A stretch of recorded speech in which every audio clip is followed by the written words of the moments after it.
वसुदेवसुतं देवं कंसचाणूरमर्दनं देवकी परमानन्दं कृष्णं वन्दे जगद्गुरुं कृष्णं वन्दे जगद्गुरुं। प्रहलाद के जगत गुरु भगवान श्री कृष्ण के चरणों में कोटि कोटि नमस्कार है। जय श्री कृष्णा मेरी सोल फैमिली। आध्यात्म आपके अपने चैनल पर मैं नंदा आप सबका बहुत बहुत स्वागत करती हूँ। भगवान श्री कृष्ण की निर्मल भक्ति आप सबको प्राप्त हो। भगवान श्री कृष्ण जिसमें समाये हुए हैं यह श्रीमद् भागवत महापुराण का ज्ञान आप सबको प्राप्त हो। नारद जी कहते हैं कि युधिष्ठिर जब भगवान के लीला शरीर से किए हुए अद्भुत पराक्रम, उनके अनुपम गुण और चरित्रों को श्रवण करके अत्यंत आनंद के उद्रेक से मनुष्य का रोम रोम खिल उठता है, आंसुओं के मारे कंठ गदगद हो जाता है। प्रहलाद जी अपने गुरुकुल के आश्रम में अपने बालकों से उन्हें भगवत का उपदेश, भगवत ज्ञान की शिक्षा दे रहे हैं और उनसे कह रहे हैं कि जब भगवान के लीला शरीरों से किए हुए अद्भुत पराक्रम, उनके अनुपम गुण और चरित्रों को श्रवण करके अत्यंत आनंद के उद्रेक से मनुष्य का रोम रोम खिल उठता है, आंसुओं के मारे कंठ गदगद हो जाता है और वह संकोच छोड़कर जोर जोर से गाने चिल्लाने और नाचने लगता है। जिस समय वह ग्रहग्रस्त पागल की तरह कभी हंसता है, कभी करुण क्रंदन करने लगता है, कभी ध्यान करता है तो कभी भगवत भाव से लोगों की वंदना करने लगता है। जब वह भगवान में ही तन्मय हो जाता है, बार बार लंबी सांस खींचता है और संकोच छोड़कर हरे जगतपते नारायण कहकर पुकारने लगता है, तब भक्ति योग के महान प्रभाव से उसके सारे बंधन कट जाते हैं और भगवान की ही भावना करते करते उसका हृदय भी तदाकार भगवानमय हो जाता है। उस समय उसके जन्म मृत्यु के बीजों का खजाना ही जल जाता है और वह पुरुष श्री भगवान को प्राप्त कर लेता है। जय श्री कृष्ण। इस अशुभ संसार के दलदल में फंसकर अशुभमय हो जाने वाले जीव के लिए भगवान की यह प्राप्ति संसार के चक्कर को मिटा देने वाली है। इस वस्तु को इसी वस्तु को कोई विद्वान ब्रह्म और कोई निर्वाण सुख के रूप में पहचानते हैं। इसलिए मित्रों, तुम लोग अपने अपने हृदय में हृदयेश्वर भगवान का भजन करो। असुर कुमारों, अपने हृदय में ही आकाश के समान नित्य विराजमान भगवान का भजन करने में कौन सा विशेष परिश्रम है।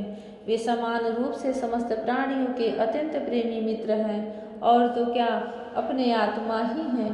उनको छोड़कर भोग सामग्री इकट्ठी करने के लिए भटकना, राम राम कितनी मूर्खता है। अरे भाई, धन, स्त्री, पशु, पुत्र, पुत्री, महल, पृथ्वी, हाथी, खजाना और भांति भांति की विभूतियाँ और तो क्या संसार का समस्त धन तथा भोग सामग्रियाँ इस क्षणभंगुर मनुष्य को क्या सुख दे सकती हैं। वे स्वयं ही क्षणभंगुर हैं।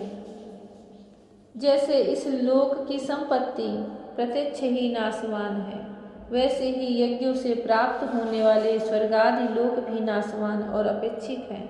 एक दूसरे से छोटे बड़े नीचे ऊंचे हैं, इसलिए वे भी निर्दोष नहीं हैं। निर्दोष हैं तो केवल परमात्मा। न किसी ने उनमें दोष देखा है और न सुना है। अतः परमात्मा की प्राप्ति के लिए अनन्य भक्ति से उन्हीं परमेश्वर का भजन करना चाहिए।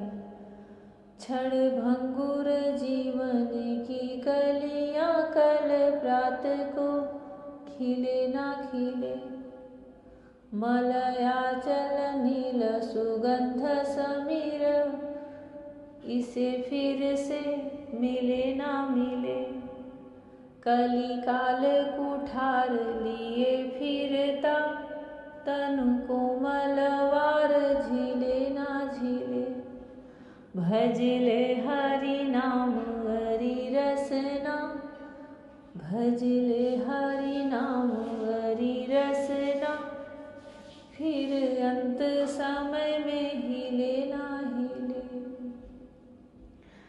जय श्री कृष्ण। इसके सिवा अपने को बड़ा विद्वान मानने वाला पुरुष इस लोक में जिस उद्देश्य से बार बार बहुत से कर्म करता है, उस उद्देश्य की प्राप्ति तो दूर रही, उल्टा उसे उसके विपरीत ही फल मिलता है और निस्संदेह मिलता है। कर्म में प्रवृत्त होने के दो ही उद्देश्य होते हैं, सुख पाना और दुख से छूटना। परंतु जो पहले कामना न होने के कारण सुख में निमग्न रहता था, उसे ही अब कामना के कारण यहाँ सदा सर्वदा दुख ही भोगना पड़ता है। मनुष्य इस लोक में सकाम कर्मों के द्वारा जिस शरीर के लिए भोग प्राप्त करना चाहता है, वह शरीर ही पराया है, सियार कुत्तों का भोजन और नाशवान है। कभी वह मिल जाता है तो कभी बिछुड़ जाता है। जब शरीर की ही दशा है, तब इससे अलग रहने वाले पुत्र, स्त्री, महल, धन, संपत्ति, राज्य, खजाने, हाथी, घोड़े, मंत्री, नौकर, चाकर, गुरुजन और दूसरे अपने कहलाने वालों की तो बात ही क्या है। ये तुच्छ विषय शरीर के साथ ही नष्ट हो जाते हैं। ये जान तो पड़ते हैं पुरुषार्थ के समान, परंतु हैं वास्तव में अनर्थ रूप ही। आत्मा स्वयं ही अनंत आनंद का महान समुद्र है। उसके लिए इन वस्तुओं की क्या आवश्यकता है।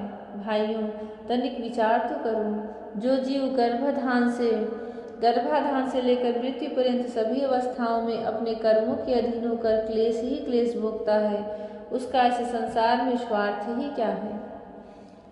यह जीव सूक्ष्म शरीर को ही अपना आत्मा मानकर उसके द्वारा अनेकों प्रकार के कर्म करता है और कर्मों के कारण ही फिर शरीर ग्रहण करता है। इस प्रकार कर्म से शरीर और शरीर से कर्म की परंपरा चल पड़ती है और ऐसा होता है अविवेक के कारण। इसलिए निष्काम भाव से निष्क्रिय आत्मस्वरूप भगवान श्रीहरि का भजन करना चाहिए। अर्थ, धर्म और काम सब उन्हीं के आश्रित हैं, बिना उनकी इच्छा के नहीं मिल सकते। भगवान श्रीहरि समस्त प्राणियों के ईश्वर, आत्मा और परम प्रियतम हैं। वे अपने ही बनाए हुए पंचभूत और सूक्ष्मभूत आदि के द्वारा निर्मित शरीरों में जीव के नाम से कहे जाते हैं। देवता, दैत्य, मनुष्य, यक्ष अथवा गंधर्व कोई भी क्यों न हो, जो भगवान के चरण कमलों का सेवन करता है, वह हमारे ही समान कल्याण का भाजन होता है। दैत्य बाल को भगवान को प्रसन्न करने के लिए ब्राह्मण, देवता या ऋषि होना, सदाचार और विविध ज्ञानों से संपन्न होना तथा दान, तप, यज्ञ, शारीरिक और मानसिक शौच और बड़े बड़े व्रतों का अनुष्ठान पर्याप्त नहीं है। भगवान केवल निष्काम प्रेम भक्ति से ही प्रसन्न होते हैं और सब तो विडंबना मात्र है। इसलिए दानों, बंधुओं, समस्त प्राणियों को अपने समान ही समझकर सर्वत्र विराजमान सर्वात्मा सर्वशक्तिमान भगवान की भक्ति करो। भगवान की भक्ति के प्रभाव से दैत्य, यक्ष, राक्षस, स्त्रियां, शूद्र, गोप बालक, अहीर, पक्षी, मृग और बहुत सी पापी जीव भी भगवत भाव को प्राप्त हो गए हैं। इस संसार में या मनुष्य शरीर में जीव का सबसे बड़ा स्वार्थ अर्थात एकमात्र परमार्थ इतना ही है कि वह भगवान श्री कृष्ण की अनन्य भक्ति प्राप्त करे। उस भक्ति का स्वरूप है सर्वदा सर्वत्र सब वस्तुओं में भगवान का दर्शन। जय श्री कृष्ण।